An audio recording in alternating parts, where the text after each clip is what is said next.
family. If you can't be turning your Bibles to Matthew chapter 2. So I've been wifeless all weekend. I'm still married. My wife just isn't around. And it's all for good stuff. She went up to Blacksburg to celebrate our niece's one-year-old birthday. And then this morning, she's up in the Peninsula with the Peninsula congregation for the baptism of Trinity, which is really special. But what that means is my sin comes on full display. When my wife is gone and I'm alone with my two boys, like true Jimmy comes out. And it is brutal. And this morning as I was coming to church, and I was just thinking about all the people that serve, whether it's the people up here singing, their spouses that are supporting them singing, the AV team, the children's ministry. So many of you guys sacrifice loads when it comes to your family. And from the bottom of my heart, like really, thank you, thank you, thank you. I really take for granted everything that goes into Sunday morning so often. And then I get humbled like this morning when I just want to shake. I didn't shake them. I know you're not supposed to. But I wanted to shake them. And I wanted to shake them for 36 straight hours, really. But from the bottom of my heart, thank you all so much for all the ways that you guys serve. And worship has been fantastic this morning as well. But just a few pieces of good news about the campus ministry. I like doing this when I get a chance to share so you can kind of stay connected on what's going on. And you all of you support the campus ministry in various forms, whether it's giving to the church financially, housing people, feeding us, coming to support the fundraiser next weekend. There's just been a lot of encouraging stuff that's been going on. One, as Coleman just shared, we have another baptism today, but it's the second baptism of the week.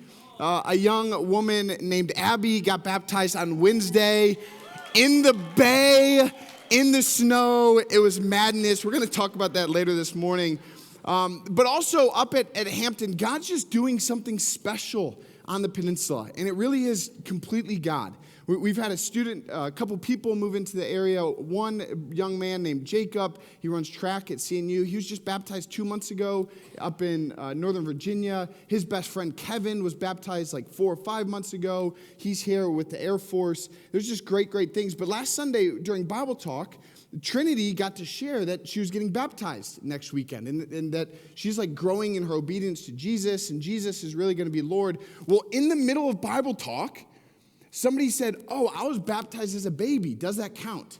And I'm sitting there and I'm like, "Oh, snap." And out loud I said, "Are we going to go there?" Because that's like a big conversation. And in the middle of Bible Talk, we had a Romans chapter 6 Bible study with 4 or 5 students. And it's just amazing some of the things that's going on. Earlier in the week at ODU, we were engaging with the students, and we had them roll these really big dice, and depending on the number they rolled, we got to ask them a question, and all the questions were basically, who is Jesus? Like, if Jesus is the way, the truth, and life, what does that mean? What does life look like after death if Jesus actually rose? Can we believe in Jesus and science? All these different things, and it does kind of tie into this morning's sermon. Go to the next slide for me. As a church, we've been marching through what we're calling our Jesus Mosaic.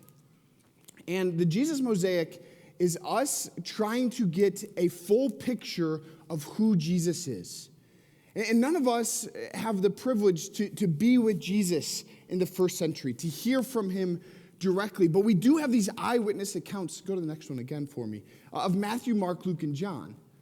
And Matthew, Mark, Luke, and John, they're laying out their gospels, kind of showing us who Jesus is. In the same way that I just shared some good news to keep you informed of what's going on in the campus ministry and who the campus ministry is, that's what these gospel writers are doing. They're giving us these really beautiful yet unique pictures of who this person Jesus was and is. But what we're attempting to do is we're attempting to take these 4 gospels and layer them on top of one another. And through layering them, we're hoping to get a clearer picture of who Jesus is.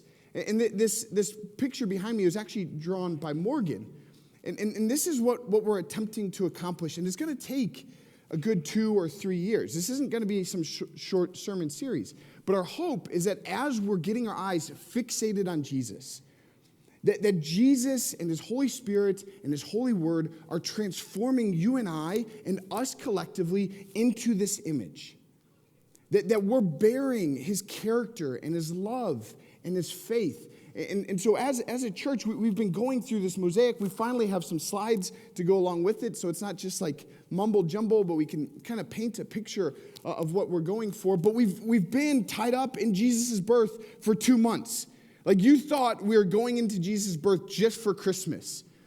And we've been continuing through Jesus' birth all the way through January because we've been layering these gospels. And here we are kind of coming out of the beginning of Jesus' life. We've touched on a few things.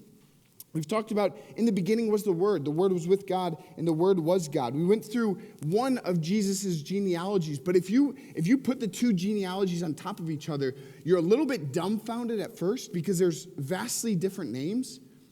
But then as you wrestle with it, everything starts to pop off the page.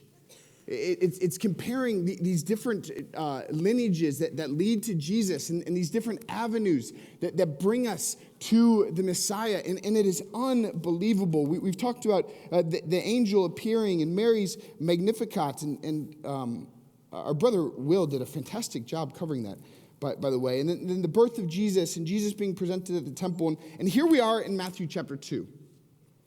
But one of the things that as we dive in here in Matthew chapter 2, I do want to just put a little asterisk next to, is oftentimes when we hear the Christmas story, we hear of the shepherds and the magi, or the shepherds and the wise men coming to the manger in Bethlehem to visit this boy. And it's usually painted in a picture that it's at the same time.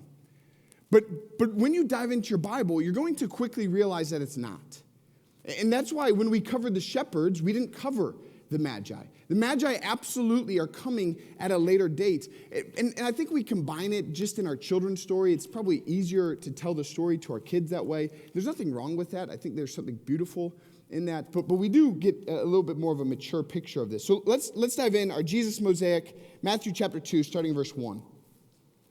Getting a clear picture of who Jesus is. And we've just started. We've just began.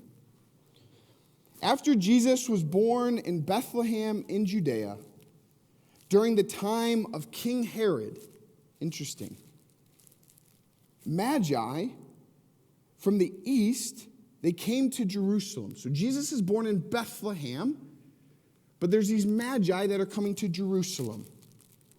And they asked, "Where is the one who has been born King of the Jews?" King Herod has come on the picture. Here's the Magi asking, okay, I know you're supposed to be king, but where's the one born King of the Jews? We saw his star when it rose and have come to worship him. When King Herod heard this, he was greatly disturbed or troubled or alarmed. And coincidentally, all of Jerusalem with him was as well. When he had called together all the people's chief priests and teachers of the law, he asked them where the Messiah was to be born. "In Bethlehem in Judea," they replied, "for this is what the prophet has written. But you, Bethlehem, in the land of Judah, are by no means least among the rulers of Judah. For out of you will come a ruler or a king who will shepherd my people Israel." Then Herod, this king, called the Magi secretly and found out from them the exact time the star had appeared. So we're seeing this timeline unfolding. Jesus has already been born. There's this interaction now going on with the Magi and King Herod. Verse 8, he sent them to Bethlehem and said, "Go and search carefully for the child. As soon as you find him, report to me so that I may go and worship him." After they heard the king, they went on their way, and the star that had been seen when it rose went ahead of them until it stopped over the place where the child was. When they saw the star, they were overjoyed. On coming to the house, they saw the child with his mother Mary, and they bowed down and worshipped him. Then they opened their treasures, presented him with gifts of gold and frankincense and myrrh. And having been warned in a dream not to go back to Herod, they returned to their country by another route. When they had gone, an angel of the Lord had appeared to Joseph in a dream. "Get up and take the child and his mother and escape to Egypt. Stay there until I tell you, for Herod is going to search for the child to kill him. We should have, if we're familiar with our Old Testament, we should have Old Testament stories and passages start ringing off in our mind. This is kind of the story of Israel being replayed. Israel being sent to Egypt to escape the slaughter of the famine, right? Egypt was actually a place of safety temporarily for the Jews. Verse 20, continuing in verse 13. Stay there until I tell you, for Herod is going to search for the child to kill him. Yikes. So he got up, took the child and his mother during the night, and left for Egypt, where he stayed until the death of this king Herod. And so was fulfilled what the Lord had said through the prophet, out of Egypt I called my son. That's actually a reference to Israel. When Herod realized that he had been outwitted by the Magi, he was furious. He gave orders to kill all the boys in Bethlehem in its vicinity who were 2 years old and younger, in accordance with the time he had learned from the Magi. Then what was said through the prophet Jeremiah was fulfilled. A voice is heard in Ramah, weeping in great mourning, Rachel weeping for her children and refusing to be comforted because they are no more. After Herod died, an angel of the Lord appeared in a dream to Joseph in Egypt and said, "Get up, take the child and his mother, and go back to the land of Israel, for those who are trying to take the child's life are dead," meaning King Herod. So he got up, took the child and his mother, went off to the land of Israel. But when he had heard that Archelaus was reigning in Judea in place of his father Herod, he was afraid to go there. Having been warned in a dream, he withdrew to the district of Galilee, and he went and lived in a town called Nazareth. So was fulfilled what was said through the prophets, that he would be called a Nazarene. This passage is filled with two specific things. One, it's filled with places. If you're to go back through, you're going to see city and country and region and area named again and again and again. And what it seems to be that Matthew is doing, as Matthew is painting this picture of who Jesus is he's almost doing geographical apologetics. He's showing how Jesus, the birth of Jesus, is the fulfillment of all these places. And not only is he using this geography as his apologetics, but then he's going back through all the prophets of our Old Testament and showing us how Jesus is the fulfillment of these prophets. And it really is remarkable. But there's something here that Matthew is pointing out, that he's pointing out once here, and he's going to point out again at the end of the book. And it's the fact that Gentiles are calling Jesus the King of the Jews. This is going to occur again in Matthew chapter 27. We're going to get there. But here at the beginning, in painting this picture of who Jesus is, and if we go back to Matthew chapter 1, we're going through this genealogy of Jesus, and we see the importance that Jesus is going to be a descendant of Abraham, but also a descendant of David, a royal descendant, a king in his lineage. And then on top of that, he is Emmanuel, the title of God with us. And here is Matthew proving that reality, that this is who Jesus is, that Jesus fulfills this idea, and that Jesus is the one to be born King of the Jews. But it's interesting that Matthew then pivots, and the focus of this whole story is the Gentiles' response to the birth of the King of the Jews. Why does Herod care that this baby, who supposedly is supposed to be king, has been born? Well, Herod isn't a fearer of Yahweh. He would not have identified as a Hebrew of Hebrew or an Israelite. But he would have been the self-proclaimed king of the Jews. He's ruling over their region. He's ruling over their geography. And so when this king hears that his throne is being threatened, it makes sense that he has this disturbed, frustrated, troubled soul. But we also have these magi. Magi, we really don't know a lot about them. We know that they're going to come from the east, right? Maybe from Palestine. They're coming to Jerusalem. Their faith, their background, were they into sorcery? Were they astrologers? Were they obviously they're referred to as wise men as well. There's a lot of confusion about them, but what we do know about them is they too are not Jewish. Why am I harping on this? Those of us that I guess I should have started with that aren't necessarily as familiar with the Bible, Jesus was Jewish, right? And so the Magi, here they come, and they're coming to celebrate the birth of this king. And it's all because there was this thing that appeared in the sky. There's this supernova or this planet or maybe this angelic being that appeared as a star. Again, there's so many questions that we have about this that we don't know. But we come face to face with the king is here. The king of the Jews has come. And there's two very stark, different responses. The one response, we're going to worship him. We're going to bow down, we're going to serve him, we're going to bring our treasures and our gifts, and we're going to lay them before the feet of this baby. But then there's a response of King Herod and much of Jerusalem with him that actually he threatens every way of life that I've fought to establish. He threatens my throne, he threatens my power, he threatens my influence. And I want nothing to do with him. And it really is a bit remarkable how everything is unfolding. And we see this beautiful idea of the Magi coming to worship Jesus. And we're going to circle back to that at the end, because that is the proper response, to bow down and worship this king. But I do want to narrow in on King Herod. King Herod, he wants nothing to do with Jesus. He doesn't think he needs deliverance from anything. He doesn't think he needs to be saved from anything. And actually, Jesus is just an antagonist to everything that it is he's trying to accomplish. And so in his mind, he says, I'm going to kill him.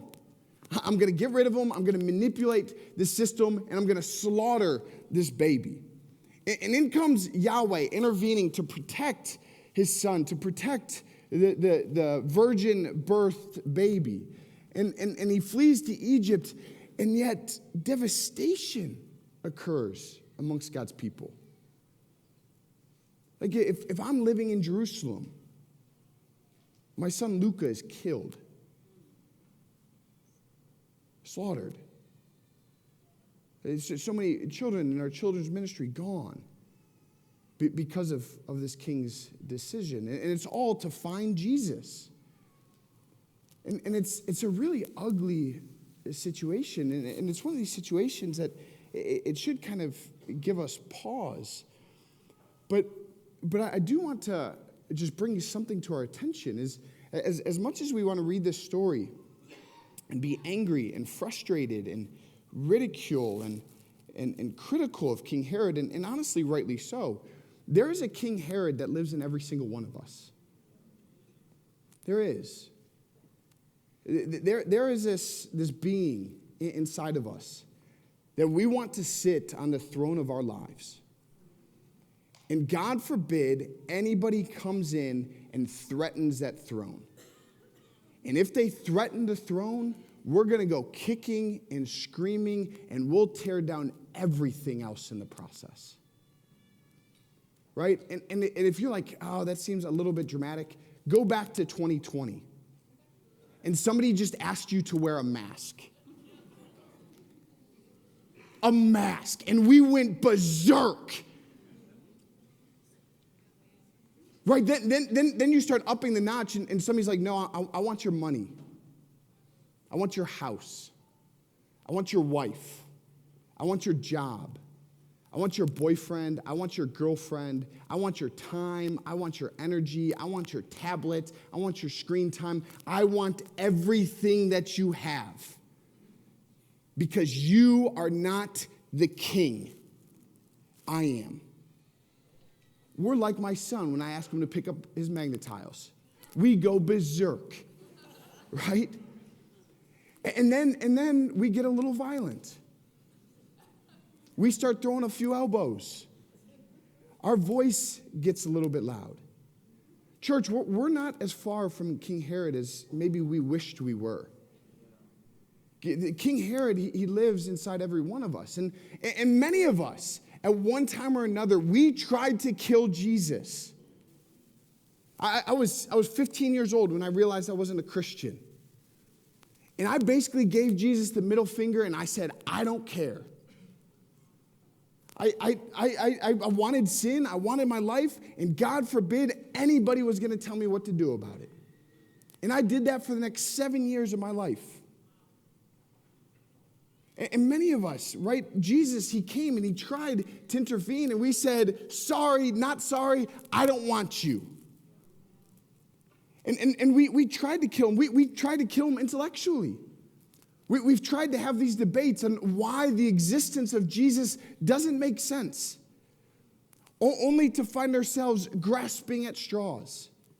We've run to other things to fill our souls, whether it be alcohol, whether it be Buddhism or strictly just meditation or some new age spirituality or sex or social media or some social or justice agenda. Like we've run to these things to fill our souls and we're left wanting.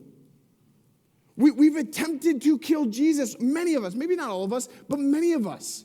We've tried to say, no, he can't be real. And yet here's this baby born. Turn with me over to Matthew chapter 27. I love what the gospel writer Matthew is doing here, because Matthew's going to bookend his gospel with the birth of this son, right? And just a few things I want. Oh, don't go there yet. Go back aside. It's giving me away. So we've just read, right? There's a dream.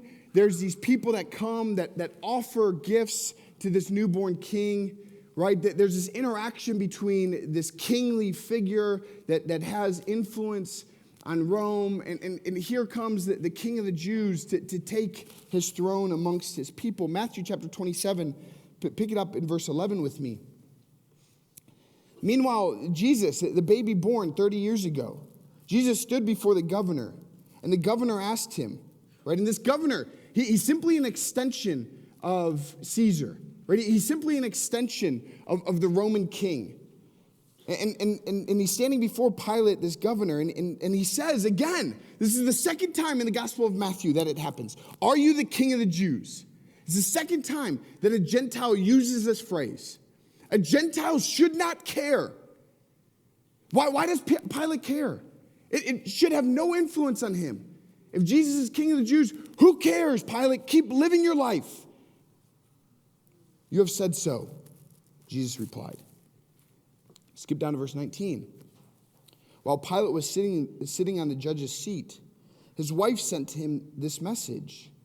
Don't have anything to do with the innocent man, for I have suffered a great deal today in a dream. Right? The Magi, they had a dream because of him. Skip down to verse 27. Magi, they're going to bring gifts, right? Somebody else is going to bring gifts too. The governor's soldiers took Jesus into the praetorium, gathered the whole company of soldiers around this man, this innocent babe that is now 30-some years old. They stripped him, put a scarlet robe on him. They twisted together a crown of thorns, and they set it on his head. They're bringing the king his gifts. They put a staff in his right hand. Then they knelt down just like the Magi in front of him. And they mocked him. Hail, King of the Jews, they said. They spit on him and took the staff and struck him on the head again and again. And they led him and they mocked him. They took off the robe and they put on his other clothes and they led him away to be crucified. And we have Matthew chapter 2 playing itself out again. King of the Jews, a dream, a group of people coming to pay homage to this supposedly king of the Jews. And here he is taking his throne. But the throne that he takes is a cross. And they, just like us, are attempting to kill the king. They're going to put him up there. They're going to let him suffocate to death.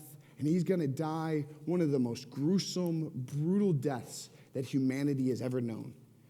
And the innocence of those 2-year-old children back in the region around Jerusalem and Bethlehem, that innocence is his innocence as well. The same innocence that causes our hearts to break over the mistreatment and abuse and injustices against children is the same emotion that we should feel over the treatment of Jesus. And here he is taking his throne. And King Herod and his descendants, they think they've won. They've killed the king. They've rejected him. They've taken their place. Surely he can no longer rule over their lives.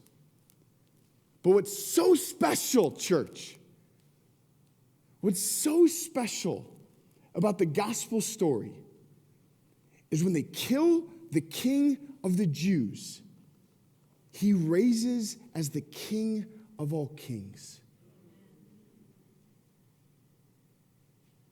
You can go ahead and try to reject Jesus. You can spend your life's work trying to kill him. But one day, you're going to find out he's the King of all kings. You can fight against him. You can dislike him. But he's real.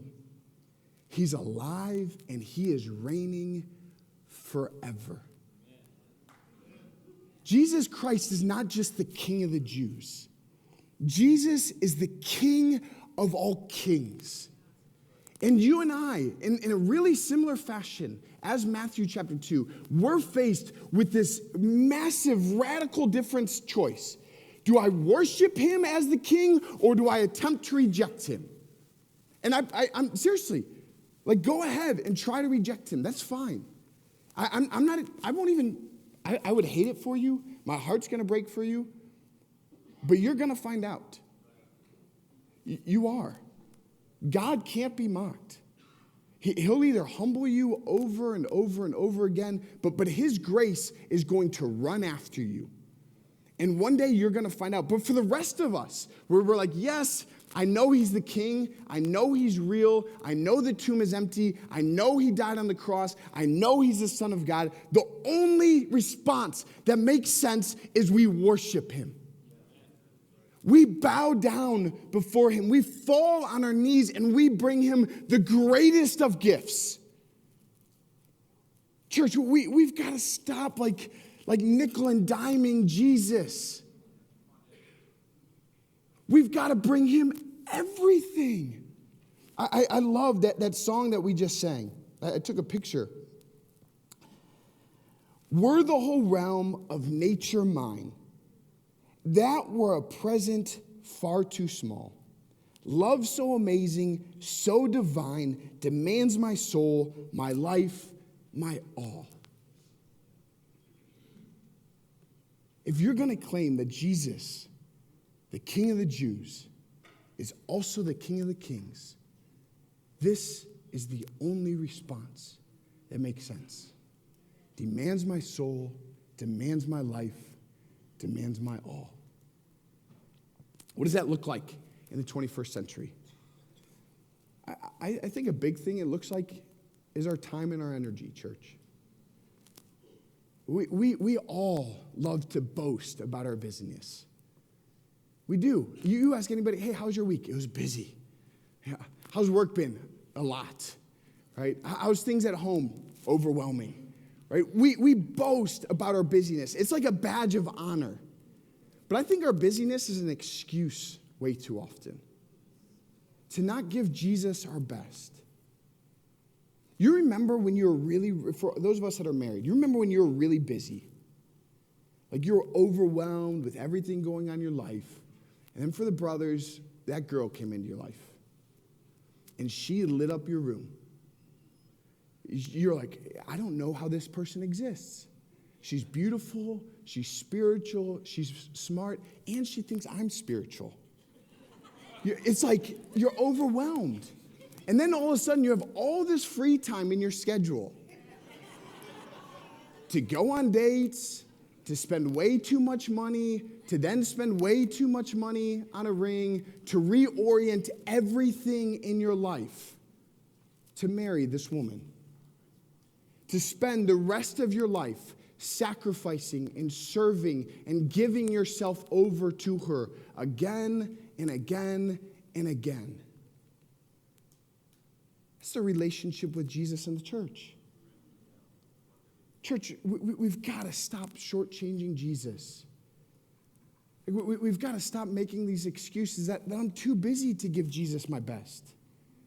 I'm too busy to give him the first fruits of my finances, the first fruits of my time and my mornings and my schedule and my resources. No, he's the King of the kings, and he's way better than any king I could ever be. And so here I am to bow down and worship and celebrate this king.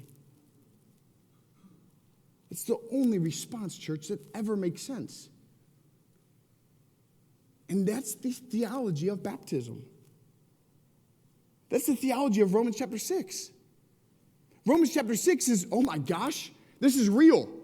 Jesus Christ died on the cross for my sins, so I didn't have to be King Herod any longer. He died for me, therefore the only response is I die with him and I'm raised with him. I love, go to the picture of Abby for me. This is Abby's baptism on Wednesday. It was wicked. It was the worst and greatest baptism I've ever been a part of. My wife came home, I think it was the day before, and she said, hey, Abby wants to get baptized. I'm like, great, let's find a hot tub. And she's like, no, she wants to get baptized in the ocean. I said, well, go ask her again. She said, we did.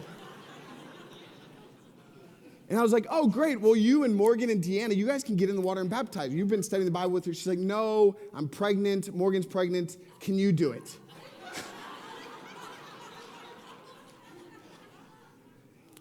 And Deanna was like nice enough to bring me these booties, and I didn't understand them because I'm not from here. I guess they were going to keep me warm. But this was terrible. But I asked Abby, like, jokingly afterwards, I was like, why are we doing this? Like, I want you, don't get me, I want you to do this. I want you to be born again, but why are we doing this? And what Abby said, I loved what Abby said. Abby said, when I'm feeling a lot, this is where I come to meet with Jesus. But on top of that, I want to suffer with him. So why not get baptized in the freezing cold? Church, we've got a lot of people that have been in here for a long time.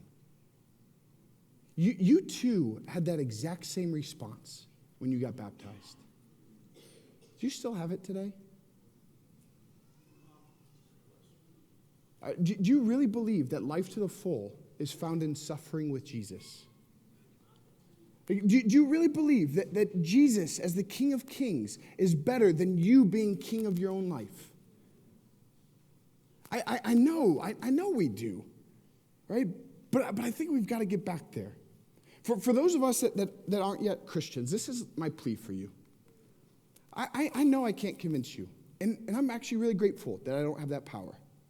I'm really grateful that it's the Holy Spirit's job to convict you of sin, righteousness, and judgment. I am. But I do want to give you one plea. The longer you reject him, the more scars you're going to bear. And those scars are going to leave devastation around you. The same weeping that happened in Matthew chapter 2. It's going to be devastation in your life. It's going to be devastation in the lives of those around you, and especially the people you love. My plea with you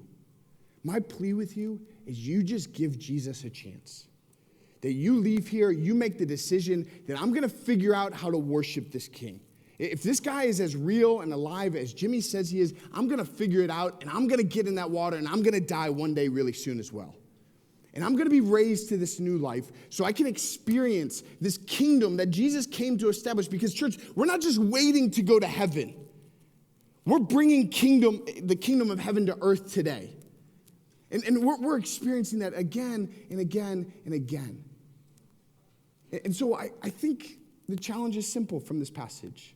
You choose life or death. You choose worship the king or reject him. But just remember, whatever you decide, The King of the Jews, he died on the cross. But beyond a shadow of a doubt, he rose from the grave. The tomb is empty, and he is and will forever be reigning as the King of the Kings. Thank you all so much.